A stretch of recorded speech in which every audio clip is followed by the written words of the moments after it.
Assalamualaikum warahmatullahi wabarakatuh. Ini adalah pertemuan pertama setelah kita kemarin memberikan orientasi tentang teknik pembelajaran dan materi yang akan kita pelajari hari ini. Nah, untuk ula ini adalah fikirnya menggunakan mabadi juz 4. Kenapa tidak di awal di juz 1? Karena disesuaikan dengan tingkat usia dan kemampuan mahasiswa. Mahat menganggap bahwa untuk juz 4 ini sudah bisa dipelajari. Nah, untuk yang belum pernah sama sekali memaknai kitab, nanti bisa disimak berulang-ulang atau perlahan-lahan memaknainya, jadi tidak sekaligus bisa jadi. Nah, baik, sebelum pelajaran ini kita mulai, mari kita berdoa dulu, mengirimkan Al-Fatihah kepada para guru kita dengan harapan apa yang kita pelajari hari ini bisa membawa manfaat dan barokah bagi kita semua. Al-Fatihah.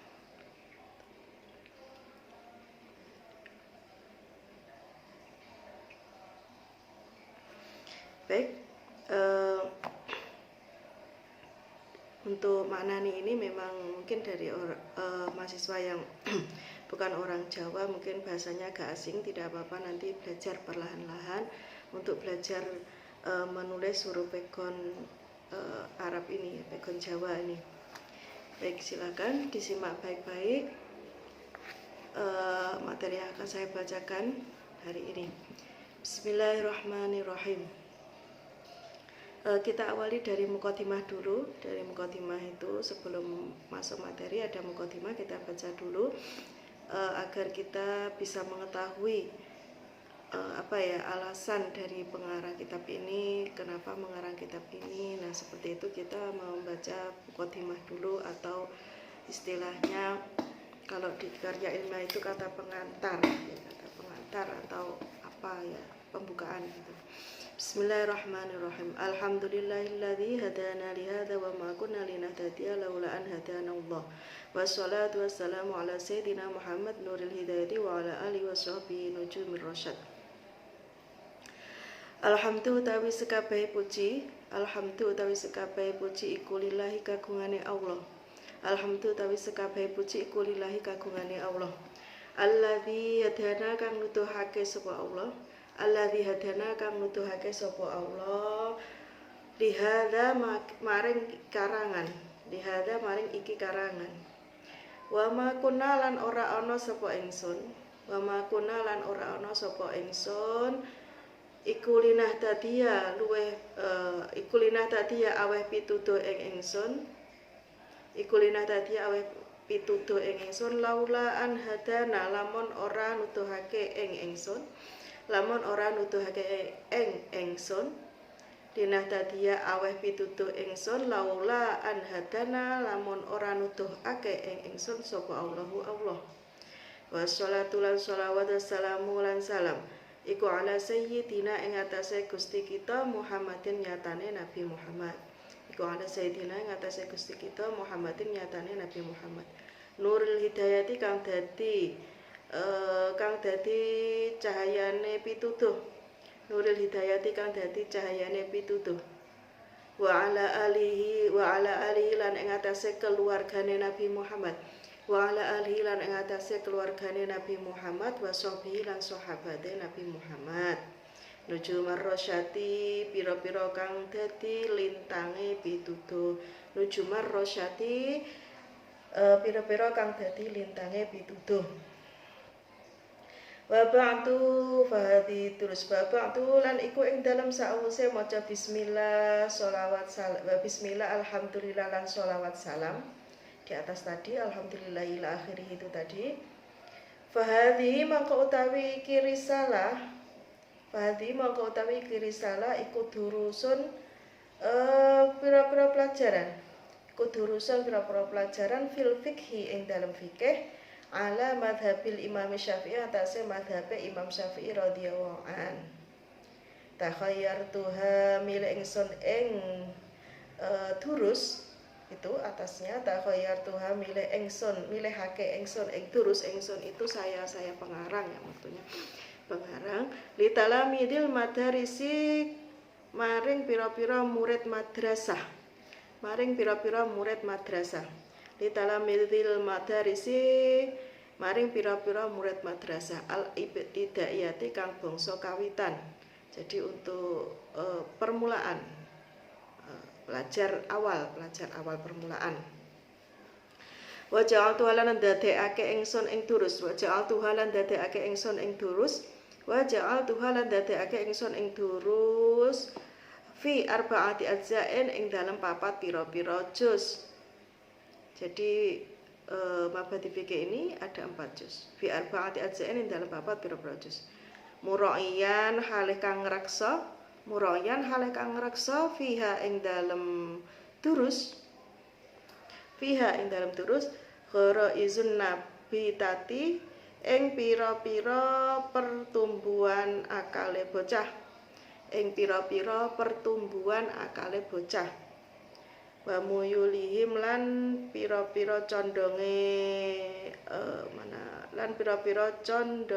talamid pelajar, wa atwari ukulihim lan kemampuane talamid. As'alu nyuwun ingsun Allah ing Allah,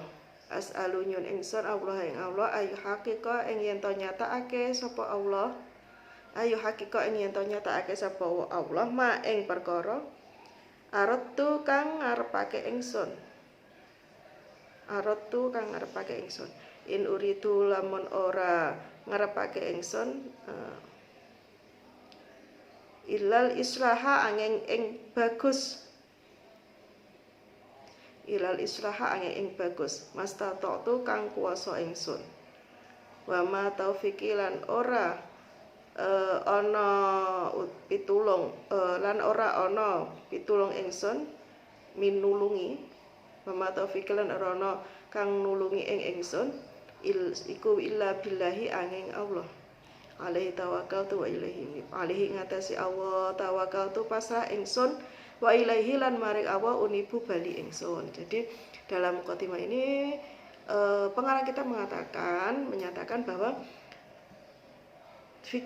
mabadi fikih ini dibagi menjadi 4 bagian karena menyesuaikan dengan kondisi murid-muridnya.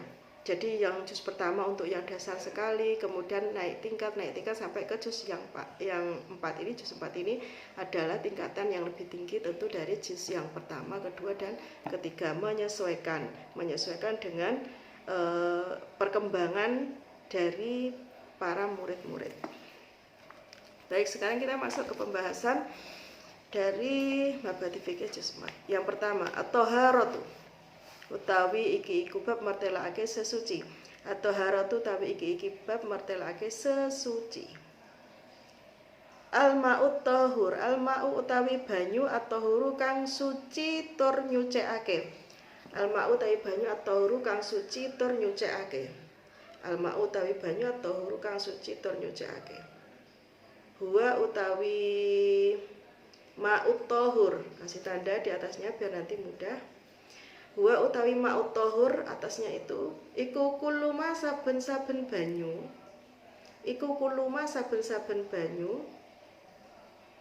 nazala kang tumurun apa ma minas samai saking langit, au naba utawa nyumber apa ma air itu, au naba utawa nyumber apa ma minal ardi saking bumi. Bagian halih isih tetep ala asli khilqati ing atase asal kedadiane ma, walam yatakhoyar lan ora owah itu berubah, walam yatakhoyar lan ora owah apa ahadu ausofi pira-pira sifate ma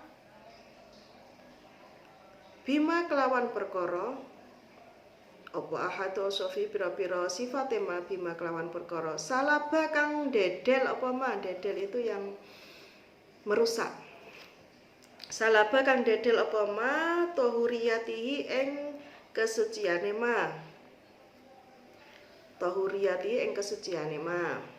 walam yustakmalan durung den kegunakake apa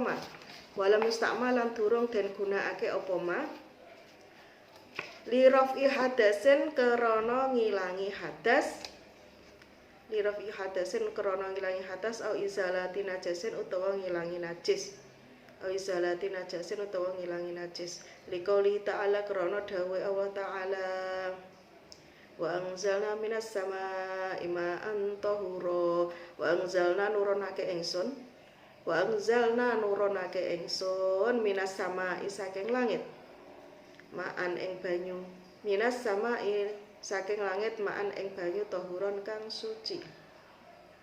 Wa qouli sallallahu alaihi wasallam lan dawuhe Nabi Muhammad sallallahu alaihi wasallam an ma'il bahri saking banyu segara, an ma'il bahri saking banyu segara. Huwa utawi ma'ul bahar, huwa utawi ma'ul bahar iku at-tahuru kang suci, iku at-tahuru kang suci. Apa ma'uhu banyune ma'ul bahar, apa ma'uhu banyune apa ma'uhu banyune ma'il bahar, al-hillu tur halal, al-hillu tur halal. Apa maitatuhu badange ma'ul bahar, apa maitatuhu badange ma'ul bahar. Al-ma'un najis utawi banyu, al-ma'u utawi banyu an-najisu kang najis, al-ma'u utawi banyu an-najisu kang najis.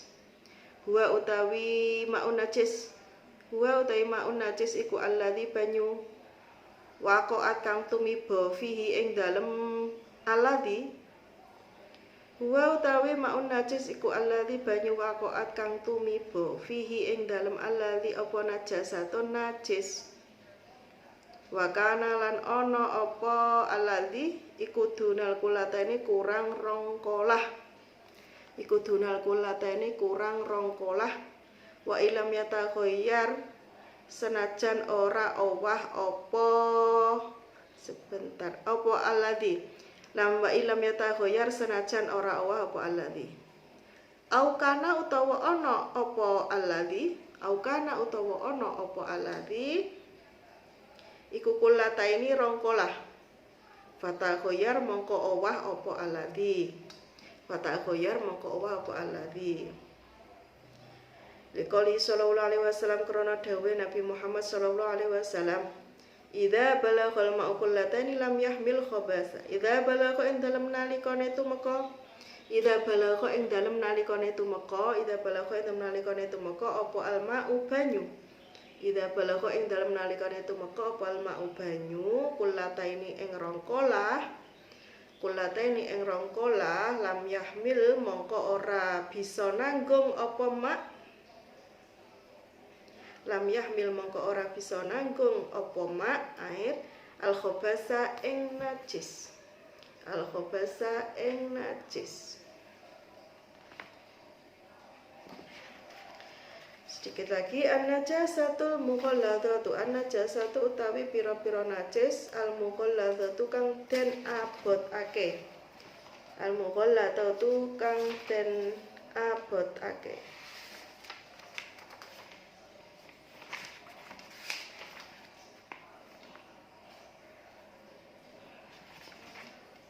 Hiya utawi najis mughalladhah, ya utawi najis mughalladhah iku najasatul kalbi najise asu,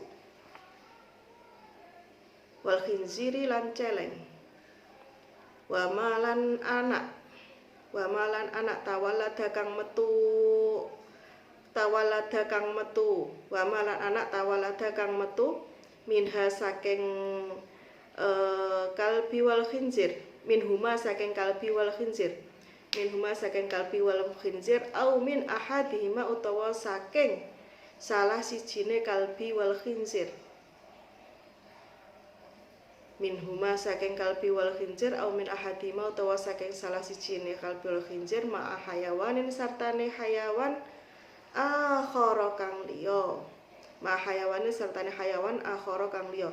Wa tadhuru lan bisa suci apa najis mughalladhah, apa najis wa tadhuru lan bisa suci apa najis mughalladhah bi ghusliha kelawan masuh najis mughalladhah, bi ghusliha kelawan masuh najis mughalladhah sab'a marratin kelawan pitu pira-pira ambalan, sab'a marratin kelawan pitu pira-pira ambalan, idahunna utawi salah suwijine sab'a marratin, depannya itu idahuna utawi salah sijine sab'a marratin iku biturabin kelawan lebu debu biturabin kelawan lebu tohirin kang suci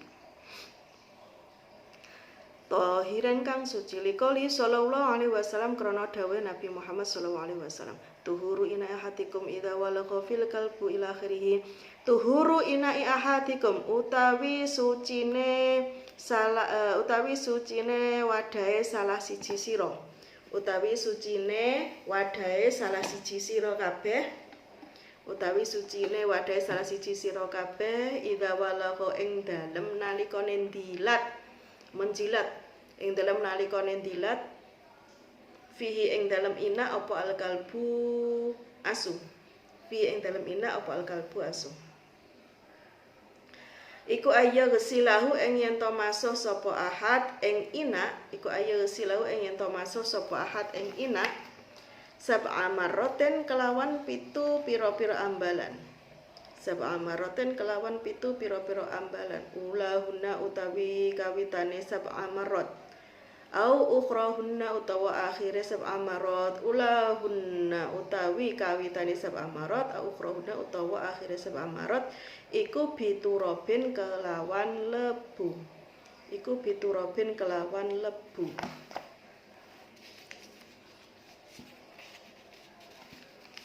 Baik, kita masuk ke pembahasan tentang fikih. Fikih itu pada umumnya, tapi ada juga yang tidak pada umumnya diawali dengan bab toharoh. Karena kenapa? Karena toharoh itu adalah kunci keabsahan daripada ibadah. Jadi meskipun misalnya dalam rukun Islam itu yang pertama adalah syahadat, sholat, kemudian puasa dan seterusnya itu tidak ada di situ disebutkan toharoh. Tetapi toharoh ini wajib dipelajari dan wajib dimengerti. Kenapa? Karena sholat, kemudian ibadah lainnya itu akan sah jika kita mengetahui toharoh, kita mengetahui tentang bersuci. Bersuci ini ibaratnya kunci yang akan membuka keabsahan dari sholat secara fikih ya. Jadi kalau kita meskipun kita tidak diwajibkan untuk mempelajari toharoh, kita diwajibkan pelajari sholat, tetapi toharoh ini secara otomatis sudah wajib dipelajari karena tanpa toharoh sholat ini tidak akan sah, tidak akan bisa benar. Karena kuncinya untuk bisa sah sholatnya itu adalah toharohnya harus betul dulu, bersucinya harus betul dulu, karena syarat sah dari sholat adalah suci dari hadas maupun najis. Jadi wajib tahu tentang toharoh ini, baik toharoh dari hadas besar, hadas kecil maupun dari najis. Yang pertama, al-ma'ut tohur, air yang suci dan mensucikan. Kenapa di sini disebutkan suci dan mensucikan? Karena akan ada air yang suci tapi tidak mensucikan, suci tapi tidak bisa untuk bersuci. Ya. Nah, sekarang kita bahas air yang suci dan bisa digunakan untuk mensucikan, digunakan untuk toharoh, bersuci dari najis, sudah hadas.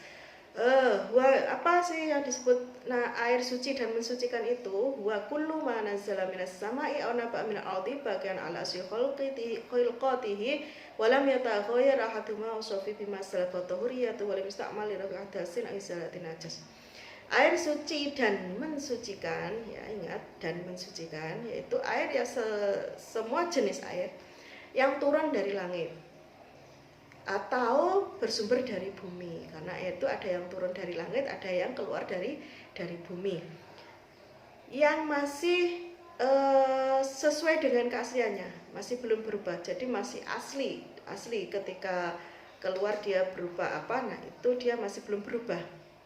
Dan belum berubah salah satu sifatnya dengan sesuatu hal yang bisa merusak kesuciannya. Jadi sifat air itu ada warna, ada rasa, ada bau. Satu lagi apa ya? Warna, rasa, bau, itu saja tiga. Jadi air itu punya sifat rasanya, warnanya, dan baunya. Jadi kalau ketiga hal ini belum berubah, maka dia masih suci mensucikan. Misalkan air sumur belum berubah, salah satu dari sifatnya rasa, bau, kemudian warna tidak berubah. Yang berubahnya ini menghilangkan kesuciannya. Nah, ini masih suci dan mensucikan. Berubah tapi tidak menghilangkan kesuciannya, maka air tersebut tetap suci dan mensucikan. Misalnya air di kolam, apa istilah Jawanya, berumbang ya, kolam yang alasnya bukan dari lantai, tapi dia tanah sumber gitu ya, air sumber. Nah, karena lama diam di situ, akhirnya air itu berubah warnanya jadi hijau karena ada lumutnya, misalkan karena kelihatan ada lumut-lumutnya, itu akhirnya warna hijau. Nah, ini suci atau tidak? Nah, lumut, kita lihat dulu lumut ini merusak kesucian atau tidak. Kalau dia merusak kesuciannya air, berarti air sendiri tidak suci. Tapi kalau lumut ini tidak termasuk barang yang bisa merusak kesucian, maka ini tetap suci mensucikan. Meskipun ada lumut dan berubah warnanya, tapi karena lumut ini tidak merusak kesucian air tersebut, maka air tersebut tetap suci. Walam yusta'mal lirafi hadasin, dan belum pernah digunakan untuk menghilangkan najis atau hadas. Jadi air ini belum pernah digunakan untuk menghilangkan najis atau hadas. Nah, nanti masih panjang pembahasannya. Nah, harus dibedakan najis itu apa, hadas itu apa. Beda, hadas dan najis itu beda. Nah, jadi air yang masih seperti keadaan ini tadi, yang turun dari langit atau keluar dari bumi, itu adalah yang suci dan mensucikan, artinya suci dan bisa untuk digunakan bersuci. Nah, ada air yang suci tapi tidak bisa digunakan untuk bersuci, seperti air minum, air kopi, air teh, kemudian air galon yang disediakan untuk minum, bukan untuk bersuci.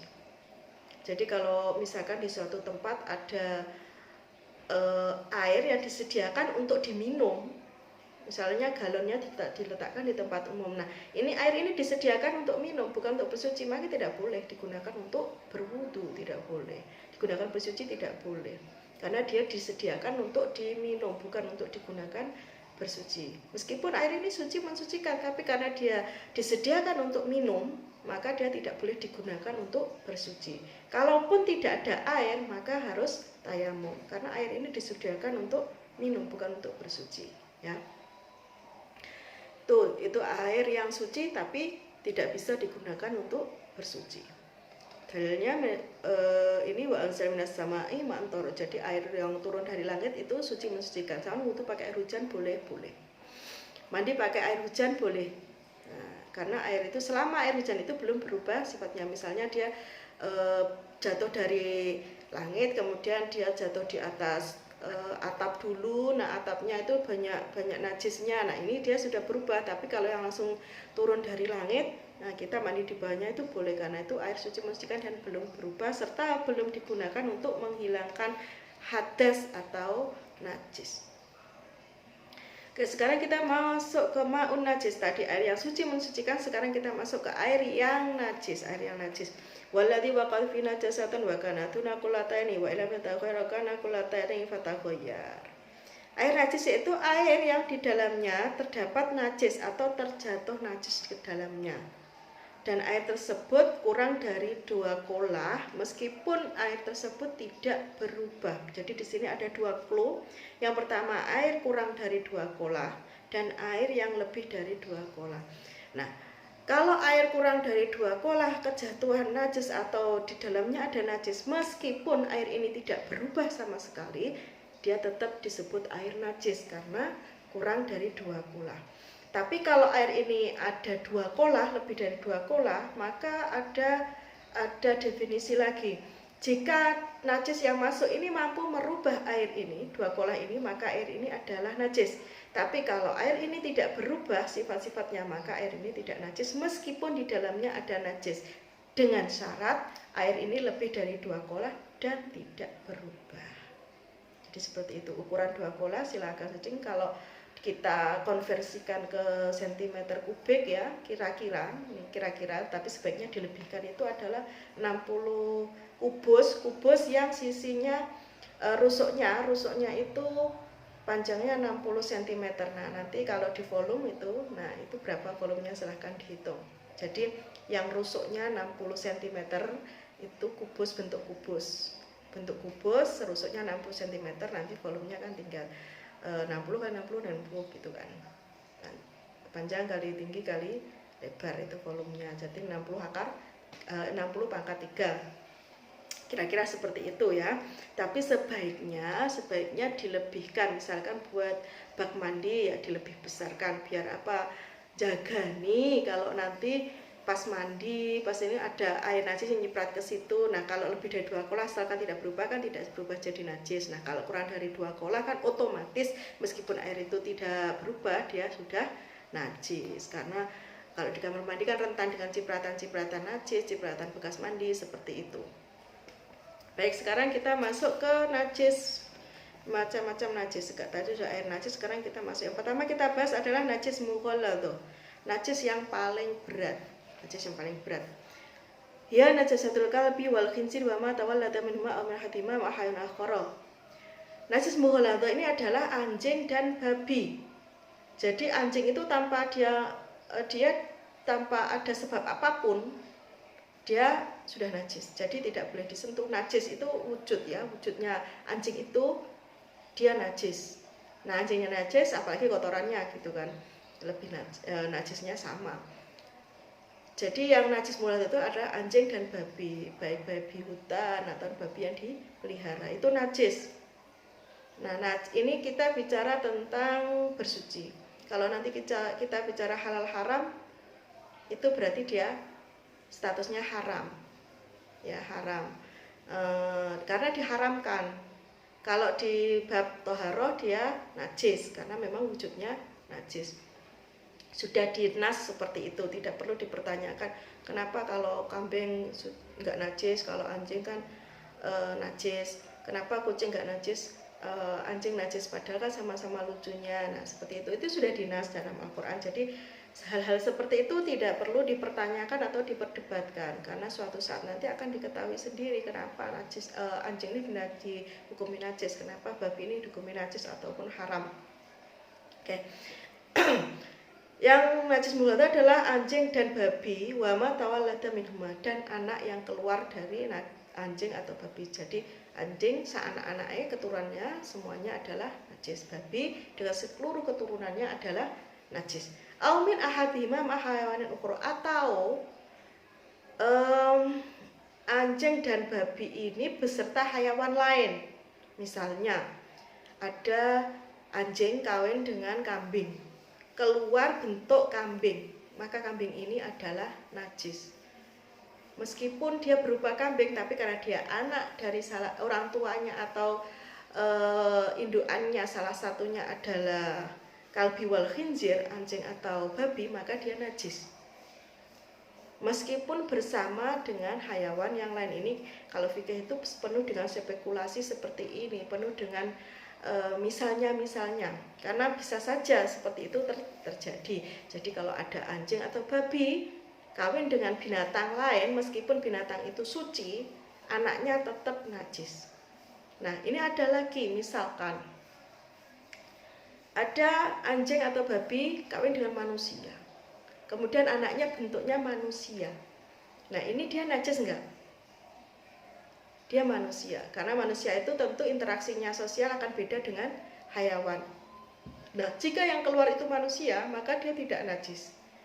Karena apa? Karena dia dimuliakan dengan sifat kemanusiaannya, manusianya. Karena manusia dengan hewan tentu sudah beda. Kalau hayawan yang keluar itu hayawan meskipun tidak berupa anjing atau babi, tapi kalau orang tuanya dalam tanda kutip itu adalah salah satunya anjing atau babi, maka dia tetap najis. Tapi kalau yang keluar manusia, maka dia tidak najis karena dimuliakan sebagai manusia, dimuliakan karena bentuknya manusia. Manusia itu kan tentu lebih mulia daripada hayawan. Atau misalkan anjing dengan anjing tapi keluarnya kambing. Nah, kambing ini tetap najis. Jadi kalau yang keluar salah satu, pokoknya salah satu orang tuanya itu kan anjing atau babi, maka itu hayawan yang lahir itu pasti najis, mengecualikan tadi manusia. Kemudian bighusliha sab'at bata turu bighusliha sab'a maratin idahuna idrobin tohirin. Cara mensucikannya, misalnya kita tersenggol atau kita baru memegang anjing. Cara mensucikannya adalah dengan membasuh yang terkena najis tadi sebanyak 7 kali dengan air. Salah satu basuhan ini airnya dicampur dengan debu, turab. Nah, definisi turab di sini beda. Nanti dalam fikih ada perbedaan antara turab, gurab. Tapi maknanya sama-sama debu, tapi zatnya atau bentukannya debu itu beda. Kalau turab ini adalah debu yang halus banget gitu. Misalnya debu yang apa ya, yang paling kecil lah, partikel yang paling kecil itu turab. Nah, ini dicampurkan dengan salah satu basuhan. Misalnya tangan kita yang mau kita basuh ya, karena tadi megang anjing misalnya. Dibasuh 7 kali dengan digrujuk. Bighusliha itu harus airnya mengalir, nggak boleh cuma diusap-usap tok begini, nggak boleh, tepuk-tepukin nggak boleh. Kalau ghusliha itu harus mengalir. Nanti beda dengan mashu itu mengusap, cukup basah saja. Kalau ghusliha airnya harus mengalir. Nah, ini sebanyak 7 kali, salah satunya dicampur dengan debu. Entah itu di awal basuhan, misalkan kita ambil 1 gayung. Nah, ini di awal kita kasih debu, boleh. Nanti setelah itu yang 6 nggak dikasih debu, atau 6 basuhan, kemudian yang terakhir itu air yang di gayung terakhir itu dikasih debu, dicampur debu, boleh di awal, tengah, akhir terserah. Yang penting salah satunya dicampur dengan turab. Itu saja cara mensucikan najis mughalladhah. Jadi sebenarnya anjing dan babi itu hanya najis artinya dia bukan haram untuk didekati, boleh. Bahkan dalam fikih pun boleh kita memelihara anjing untuk menjaga keamanan, boleh, asalkan kita bisa mensucikan najisnya seperti itu. Jadi bukan berarti ketika anjing dan babi ini najis kita tidak boleh menyentuhnya, kemudian kita harus menjauhinya, kalau mendekat harus kita usir, kemudian kita boleh menyakiti, tetap tidak boleh. Kita harus memperlakukan mereka selayaknya hewan. Kalau mereka tidak bersalah ya jangan disakiti. Kalau mereka lapar ya kita harus bantu, tolong, kasih makan. Nah, seperti itu kita memperlakukan anjing dan babi sama dengan memperlakukan hewan lain.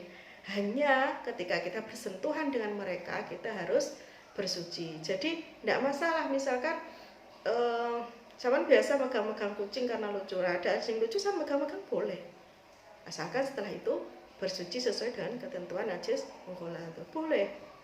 Justru kita tidak boleh menyakiti anjing dan babi yang tidak bersalah dan tidak perlu kita sakiti hanya karena kita takut terkena najisnya. Tidak boleh seperti itu. Pada sebuah kisah seorang ulama terkenal, ketika berjalan, dia kan kalau ulama Arab sana kan pakai jubah. Kemudian ketika berjalan ada anjing berjalan di sampingnya. Nah, secara otomatis karena dia ulama fikih, jubahnya diangkat takut terkena najisnya anjing ini. Nah, justru anjing ini malah biidznillah bicara dengan ulama ini mengatakan bahwa kalau bahasa kita begini, kamu terkena najisku itu bisa disucikan, tapi bagaimana kamu menyucikan hatimu dari rasa memandang hina pada aku? Ini anjing ya. Jadi kita jangan sampai memandang anjing atau babi ini rendah karena mereka najis. Jadi mereka itu hanya najis, tidak untuk direndahkan. Jadi ulama seperti itu tadi oleh anjing diingatkan, kalau kamu kena aku, itu pakaianmu kena aku, kamu tinggal mensucikannya saja dengan air, dengan dicampur sama debu, itu sudah suci. Tapi bagaimana kamu menyucikan hatimu dari sifat sombongmu, menganggap aku lebih rendah daripada kamu hanya karena aku najis, itu kata anjingnya. Jadi seperti itu, anjing dan babi itu hanya najis, bukan rendah. Jadi tidak ada alasan untuk merendahkan mereka daripada hewan-hewan lain hanya karena posisi mereka najis. Kalaupun kita terkena najis ini kan tinggal mensucikan, sama saja ketika kita terkena kotoran ayam, kita tinggal mensucikan saja, seperti itu. Jadi tidak perlu berlebihan bersikap bersikap berbeda pada anjing dan babi. Oke, saya kira sampai di sini dulu materi hari ini. Jika ada yang kurang paham silakan ditanyakan. Kita sambung pada pertemuan berikutnya. Terima kasih dan mohon maaf. Assalamualaikum warahmatullahi wabarakatuh.